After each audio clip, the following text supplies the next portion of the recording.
ವಿದ್ವತ್ academy YouTube ಚಾನಲ್ಗೆ ಸ್ವಾಗತ. UG CET UG NEET 2024ರ ಮೊದಲನೇ ಸುತ್ತಿನ ನೈಜ ಹಂಚಿಕೆ ತಾತ್ಕಾಲಿಕ ಫಲಿತಾಂಶವನ್ನು ಬಿಡಲಾಗಿದೆ. ಏನು 1ನೇ ತಾರೀಕಿನಂದು ಮೊದಲನೇ ಸುತ್ತಿನ ಒಂದು ಫಲಿತಾಂಶ ಬಿಡುಗಡೆ ಆಗುತ್ತೆ ಅಂತೇಳಿ ನಾವೆಲ್ಲರೂ ಕೂಡ ನಿರೀಕ್ಷೆ ಮಾಡಿದ್ದು. ಇದು ಒಂದು ಪ್ರಾವಿಷನಲ್ ರಿಸಲ್ಟನ್ನು ಬಿಡಲಾಗಿದೆ. ಇಂಜಿನಿಯರಿಂಗ್, ಆರ್ಕಿಟೆಕ್ಚರ್, ಯೋಗ, ನ್ಯಾಚುರೋಪತಿ, ಕೃಷಿ ವಿಜ್ಞಾನ, veterinary, BSc nursing, form D ಹಾಗೂ ವೈದ್ಯಕೀಯ, ದಂತವೈದ್ಯಕೀಯ ಮತ್ತು ಆಯುಷ್ ಕೋರ್ಸ್ಗಳಿಗೆ ಮೊದಲನೇ ಸುತ್ತಿನ ನೈಜ ಸೀಟು ಹಂಚಿಕೆಯ ತಾತ್ಕಾಲಿಕ ಫಲಿತಾಂಶವನ್ನು 29ರಂದು ಪ್ರಾಧಿಕಾರದ ವೆಬ್ಸೈಟ್ನಲ್ಲಿ ಈಗ ಆಲ್ರೆಡಿ ಪ್ರಕಟ ಮಾಡಲಾಗಿದೆ.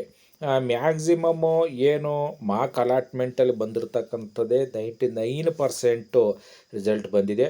ಬಹುಶಃ ಇದು ತಾತ್ಕಾಲಿಕ ಫಲಿತಾಂಶ ಅಂತ ಹೇಳಿದ್ರು ಕೂಡ ನೀವೇನು ಮೊದಲನೇ ಸುತ್ತಿನಲ್ಲಿ ನೈಜ ಫಲಿತಾಂಶ ಪ್ರಕಟ ಆಗುತ್ತೆ, ಬಹುಶಃ 99% ಇದೇ ಇರುತ್ತೆ ಅಂತೇಳಿ ನಿರೀಕ್ಷೆ ಮಾಡಲಾಗಿದೆ. ಪ್ರಕಟಿಸಿರುವ ತಾತ್ಕಾಲಿಕ ಫಲಿತಾಂಶ ಕುರಿತು ನಿರ್ದಿಷ್ಟವಾದ ಆಕ್ಷೇಪಣೆಗಳಿದ್ದಲ್ಲಿ, ಅಂದರೆ ಒಂದು ವೇಳೆ ಏನು ಕಟ್ ಆಫನ್ನು ಬಿಟ್ಟಿದ್ದಾರೆ, ಆ ಕಟ್ ಆಫಿಗೆ ಇಂತಲೂ ಒಳಗಡೆ ಇದ್ದು ನನಗೆ ಕಾಲೇಜ್ ಸಿಗಬೇಕಾಯಿತು, ಆದರೆ ನನಗೆ ಆ ಕಾಲೇಜ್ ಸಿಕ್ಕಿಲ್ಲ, ನನ್ನ ಸೀಟ್ ಅಲಾಟ್ ಆಗಿಲ್ಲ ಅಂತ ಏನಾದರೂ ಕೂಡ ನಿರ್ದಿಷ್ಟವಾದಂಥ ಏನಾದರೂ ಆಕ್ಷೇಪಣೆಗಳಿದ್ದರೆ ಆ ಆಕ್ಷೇಪಣೆಗಳನ್ನು ನೀವು KEAauthority.ka@nic.in ಕಳಿಸಬಹುದಾಗಿದೆ, ಮೇಲ್ ಮಾಡ್ಬೋದಾಗಿದೆ. ಅಭ್ಯರ್ಥಿಗಳು ಸಲ್ಲಿಸುವ ಆಕ್ಷೇಪಣೆಗಳನ್ನು ಪರಿಶೀಲಿಸಿ ನೈಜವಾಗಿದ್ದಲ್ಲಿ, ಅಂದರೆ ಇವ್ರದ್ದು ಪರ್ಸಂಟೇಜು ಅಥವಾ ಕಟ್ ಆಫ್ ರ್ಯಾಂಕಿಂಗು ಚೆನ್ನಾಗಿದೆ ಬಟ್ಟು ಸೀಟ್ ಅಲರ್ಟ್ ಆಗಿಲ್ಲ ಅಂತ ಹೇಳಿ ಏನಾದರೂ ಕೂಡ ಕೆಲವೊಂದು ಟೆಕ್ನಿಕಲ್ ಪ್ರಾಬ್ಲಮಿಂದ ಆ ಥರ ಆಗಿದ್ದರೆ ಮೊದಲನೇ ಸುತ್ತಿನ ನೈಜ ಸೀಟು ಹಂಚಿಕೆ ಫಲಿತಾಂಶವನ್ನು ಪ್ರಕಟಿಸಲು ಕ್ರಮ ವಹಿಸಲಾಗುವುದು. ಅದು ಎಷ್ಟು 30ನೇ ತಾರೀಕು ಅಪರಾಹ್ನ 12 ಗಂಟೆಯ ಒಳಗಡೆ ಇಮೇಲ್ ಮಾಡಬೇಕಾಗುತ್ತೆ ಏನಾದ್ರು ಅಂತ ನಿರ್ದಿಷ್ಟವಾದ ಆಕ್ಷೇಪಣೆಗಳಿದ್ದರೆ. ಮೊದಲನೇ ಸುತ್ತಿನ ನೈಜ ಸೀಟು ಹಂಚಿಕೆ ಅಂತಿಮ ಫಲಿತಾಂಶ ಪ್ರಕಟಣೆಯ ನಂತರ ವಿವಿಧ 4 ಚಾಯ್ಸ್ಗಳನ್ನು ನೀಡಲಾಗುವುದು.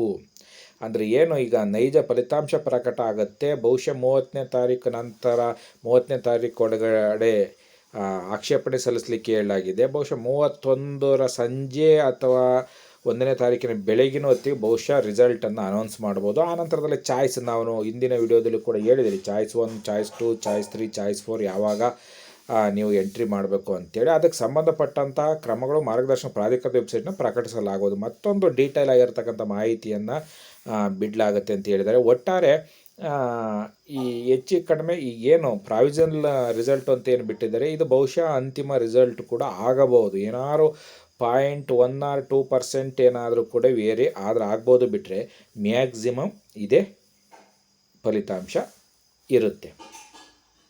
ನೋಡಿ, ಆ ಏನು ಪ್ರಾವಿಷನಲ್ ಲಿಸ್ಟಿಗೆ ಸಂಬಂಧಪಟ್ಟಂಥ ಒಂದು ಮೊದಲನೇ ಸುತ್ತಿನ ತಾತ್ಕಾಲಿಕ ಸೀಟು ಹಂಚಿಕೆ ಫಲಿತಾಂಶ ಕಟ್ ಆಫನ್ನು ಕೂಡ ಕೊಟ್ಟಿದ್ದಾರೆ. ಯಾರ್ಯಾರು ಆಕ್ಷೇಪಣೆ ಸಲ್ಲಿಸಬೇಕು ಅಂದ್ಕೊಂಡಿರ್ತೀರೋ ಈ ಕಟ್ ಆಫನ್ನು ನೋಡಿದ್ರೆ ನಿಮಗೆ ಗೊತ್ತಾಗುತ್ತೆ.